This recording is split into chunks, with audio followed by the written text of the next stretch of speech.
राज्यातील राजकारणात पुन्हा एकदा मोठा सस्पेन्स तयार झाला आहे.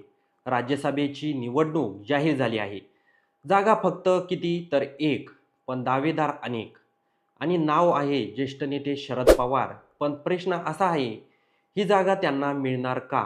की महाविकास आघाडीतच फुटीची नवी बीज पेरली जाणार? सर्वप्रथम पार्श्वभूमी समजून घेऊया. निवडणूक आयोग यांनी महाराष्ट्रातील राज्यसभेच्या 7 जागांसाठी कार्यक्रम जाहीर केला आहे. 16 मार्च रोजी मतदान होणार आहे. द्विवार्षिक निवडणूक असल्यामुळे ज्या सदस्यांची मुदत 2 एप्रिल 2026 रोजी संपत आहे, त्या जागांसाठी ही निवडणूक होत आहे. मुदत संपण्यामध्ये अनेक मोठे नाव आहेत. राष्ट्रवादी काँग्रेस शरदचंद्र पवार, पक्षाचे अध्यक्ष शरद पवार, भाजपचे डॉक्टर भागवत कराड, रिपब्लिकन पक्षाचे नेते केंद्रीय राज्यमंत्री रामदास आठवले, काँग्रेसचे रंजनी पाटील आणि शिवसेना उद्धव बाळासाहेब ठाकरे पक्षाच्या प्रियंका चतुर्वेदी यांचा समावेश आहे. म्हणजेच ही निवडणूक केवळ औपचारिक नाही, तर राज्यातील राजकीय समीकरणाची खरी कसोटी आहे. आता आकडेवारी पाहूया. विधानसभेतील सध्याचं संख्याबळ पाहिलं तर भाजप 131 जागा, शिवसेना 57, राष्ट्रवादी काँग्रेस 40, शिवसेना उद्धव बाळासाहेब ठाकरे 20, काँग्रेस शरद पवार 16, तर एकूण त्यांच्या 10 आहे. शरद पवार पक्षाच्या 10 जागा आहेत. इतर अशा 12 अशी स्थिती आहे. 2 जागा रिक्त आहेत. राज्यसभेवर निवडून जाण्यासाठी पहिले पसंतीची 27 मतं आवश्यक आहे. या गणितानुसार भाजपचे 4 उमेदवार सहज निवडून येऊ शकतात. शिवसेना आणि राष्ट्रवादीचा प्रत्येकी एक उमेदवार निवडून जाऊ शकतो आणि महाविकास आघाडीच्या वाट्याला येथे फक्त एक जागा. आणि येथेच सुरू होतो खरा राजकीय सस्पेन्स.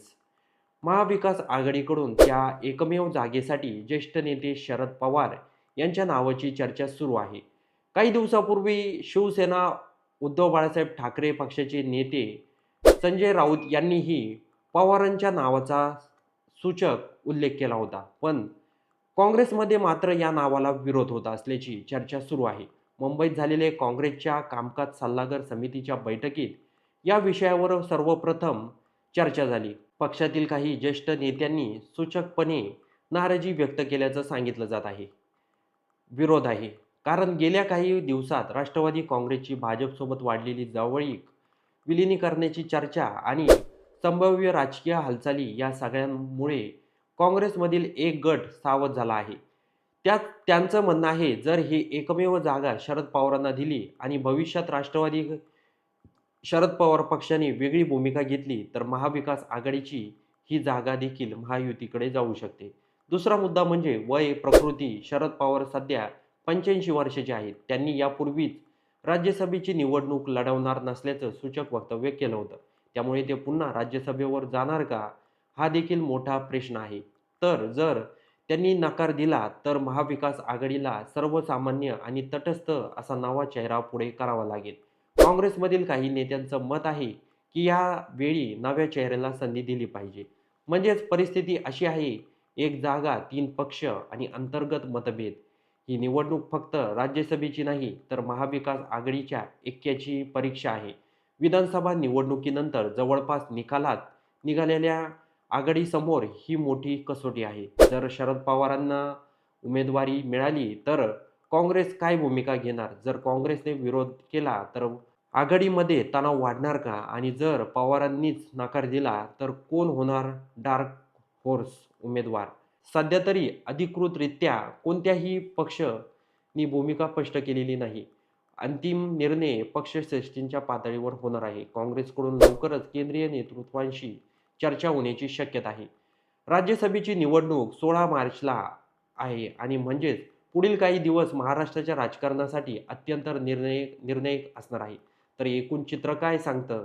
भाजप आपलं गणित पक्कं करून मैदानात उतरणार आहे का? महायुती स्थिर दिसते, पण महाविकास आघाडीमध्ये मात्र सस्पेन्स कायम आहे. ही निवडणूक केवळ संसदेत जाण्याची नाही, तर महाराष्ट्रातील आगामी राजकीय समीकरणाची दिशा ठरवणारी ठरू शकते. आता पाहूया, ज्येष्ठ नेते शरद पवार पुन्हा एकदा राज्यसभेच्या रिंगणात उतरतात का? की आघाडी नवा चेहरा पुढं करून नवा संदेश देणार?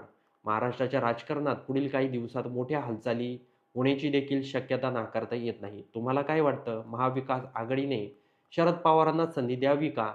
की नव्या चेहऱ्याला पुढे आणावे? कारण या एका निर्णयावरच पुढील राजकीय समीकरणाचं भविष्य अवलंबून असू शकतं. आता हे बघणं गरजेचं आहे, की राज्यसभेवर कोणते नेते जातात. काँग्रेस शरद पवार यांच्या नावाला विरोध आहे. पण कारण काँग्रेसला भीती आहे, की शरद पवार हे भविष्यामध्ये भाजपसोबत जाऊ शकतात. त्यामुळे शरद पवार यांच्या नावाला काँग्रेसकडून विरोध आहे. तर मंडळी, तुमच्या मते राज्यसभेवर कोणता नेता योग्य असेल? कमेंट बॉक्समध्ये सांगायला विसरू नका आणि व्हिडिओ आवडला असेल तर सर्वात आधी चॅनलला सबस्क्राईब नक्की करा.